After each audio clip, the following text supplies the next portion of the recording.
Binky. We'll have Dr. China Mills, Head of Research at Healing Justice London.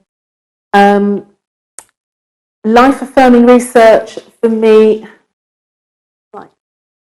slight problem on the screen there, sorry. Life-affirming research for the worlds we long for.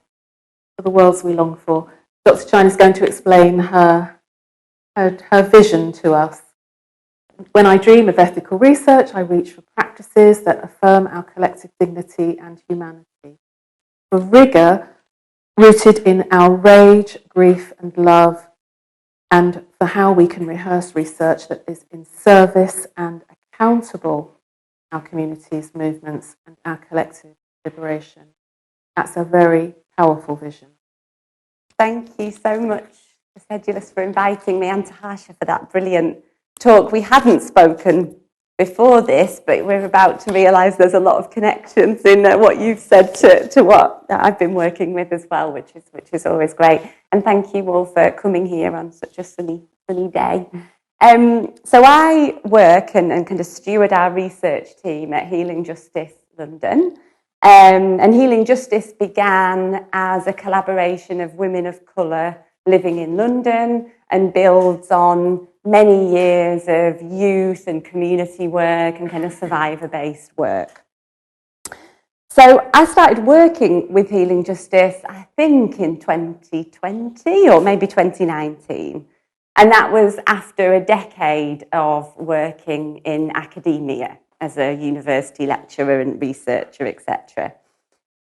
And so I'd learned from being an academic for that long what ethics is and how it's practiced in those institutions, or at least the universities I've worked at. I won't generalise too much. And I knew that I didn't want to replicate that in the work that we were going to do at Healing Justice. Healing Justice, and this speaks to something that you just mentioned so beautifully, Harsha, made me realise that what I had struggled with for so many years in academia was that institutional practices didn't align with what the institution said they valued. They aligned with other values, right, but not what they publicly professed them to be. In real terms, that means lots of different things. It means I watched some of my colleagues who did, research around social class and social justice, never speak to the people that cleaned our offices or support them when they went on strike as union members. It means in fact, more than a couple of universities that I worked at asked me to do research around why Black students were struggling at university with the students. The research was done. When we named institutional racism, those reports just got buried. So what is ethics in that context and those conditions?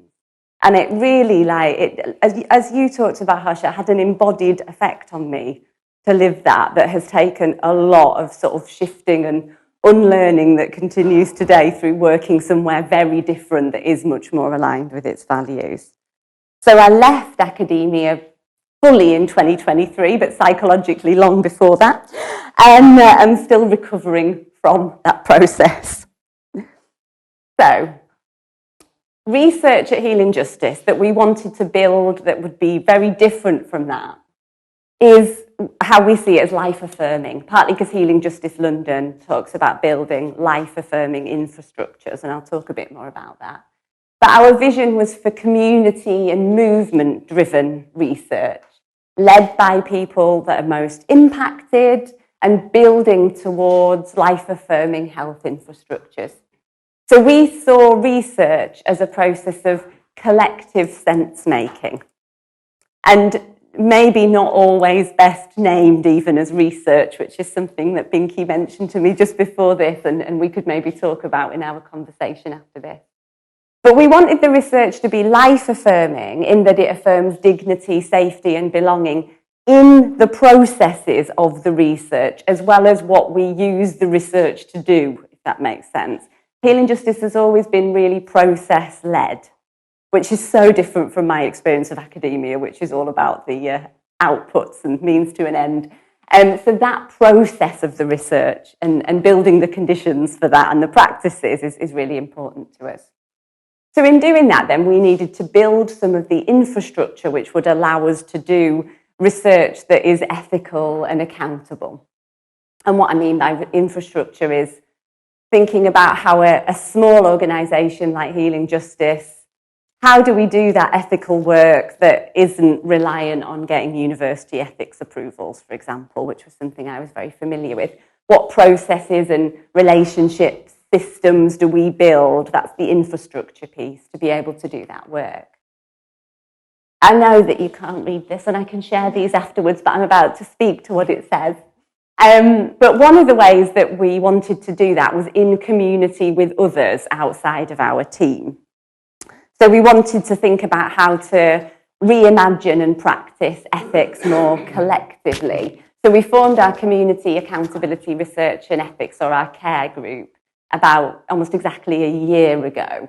Okay? And we brought together people who, some of whom are academics, but all of whom have done research or more like community work, very much rooted in activism or movement, very kind of socially engaged people.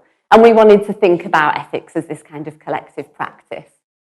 We haven't been output-led, we've been very process-led, but we are slowly creating some resources, I suppose, that we're hoping will help others to think through some of these negotiations and navigate systems.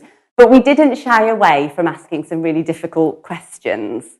So we were thinking about how do we resource ourselves to reimagine ethics beyond institutional sort of tick boxing. What is our research in service of and to?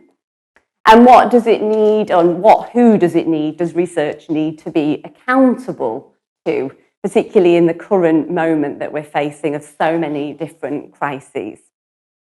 So, though you can't possibly read it, we asked questions like, what's the researcher's relationship to the research topic? Often we find ourselves and our team, people are themselves, the researchers are part of the communities that they're doing research with, but that is often, or certainly used to be in my experience, almost a bit looked down on in university ethics, like you're too close and you need this kind of distance.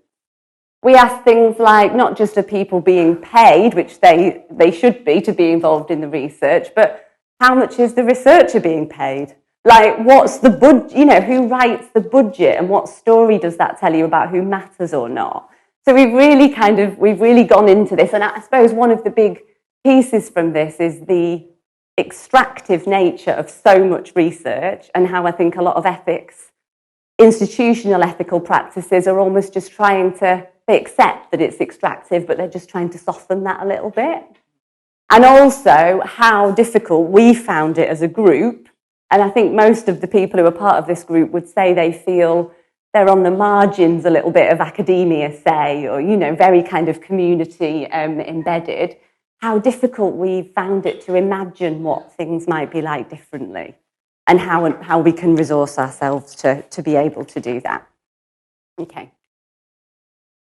So, I was hoping these would appear one by one, but they haven't. Never mind. So that has fed into how we think about accountability as part of ethics in research at Healing Justice.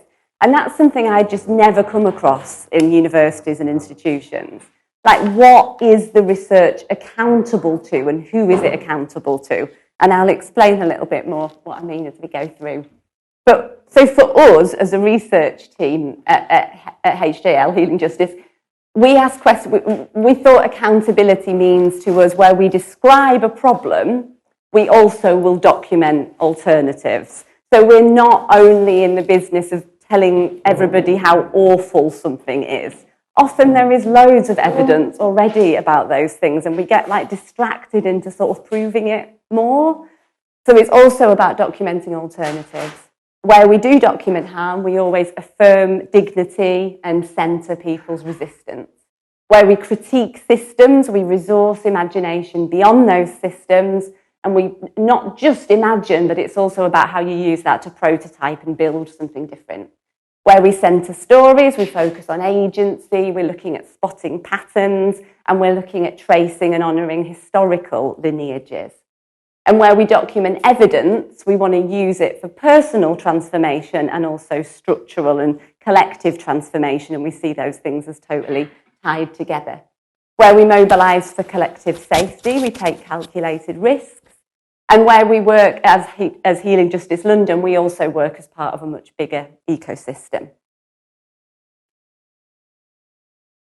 So you can tell that I have created this and not the people that are much more beautiful design at HJL, and I could imagine them looking at me in horror at this. But this diagram, I've tried to sum up some of what we do. So we've been trying to think about what happens to ethical practice if we imagined research, for example, as healing, or research as solidarity, or research as mutual aid, or justice, or resistance. Like, what does that do to our practice? And if we put those different kinds of research as into the centre, for us, there's always the piece about holding complexity and conflict, including where we might disagree with what people tell us in research, and I think that's something that we might want to talk about later. Always honour lineages and memory. We're probably not the first people to do or think something. We're always building on longer lineages of resistance, and also resourcing imagination. And we're doing that in these kind of cycles of learning and collective sense-making, but also thinking about demonstrating and prototyping and building something different. And just this is the final slide. So to give you a bit more of an idea of what I mean by that, these are some of the pieces of research, or the reports for them, I suppose, that have come out in the last 6 months, really, actually, from the team at Healing Justice. So one of them is led by the brilliant Tarek Younis. It's called The Violence of Liberal Racism. And the research looks at the way that institutional suppression of Palestinian solidarity, what that tells us about institutional and liberal racism within the mental health system. Another piece of research by the brilliant Dr. Stephanie Davis, Breathing Spaces, is about crisis and denial and collective resistance around COVID. So kind of COVID resistance and justice, and the incredible denial that we see in the conditions around the pandemic and the continuing nature of the pandemic. And then the next and final is the piece from Deaths by Welfare, which is the project that I created and have led since 2021, I think, with very much co-production with lots of brilliant people, where we look at the violence of the welfare system, especially for disabled people. We do document harms, but we also really resource imagination and practices around what justice could look like for disabled people and also for bereaved families. And so I suppose what connects across all of these, and what I mean by accountability, is all of these pieces of research come out of the researchers' involvement in the communities they're doing the research with, or in the social movements that we find ourselves within and are embedded within. And all of them are accountable in that we don't just get our findings and then sort of produce this report and then sort of hope someone's going to look at it, if you know what I mean, which is what I did for many years as an academic. But we also notice in the findings what's needed and actually try to do some of that. So try to do that resourcing. So in terms of the violence of liberal racism and the Palestine work and Breathing Spaces, that's meant us facilitating and leading support spaces for wider communities as well as the people involved, and a lot of resourcing around reimagining the welfare system and working with bereaved families in the Deaths by Welfare project. So I'll stop. I'll hand over to Vicky.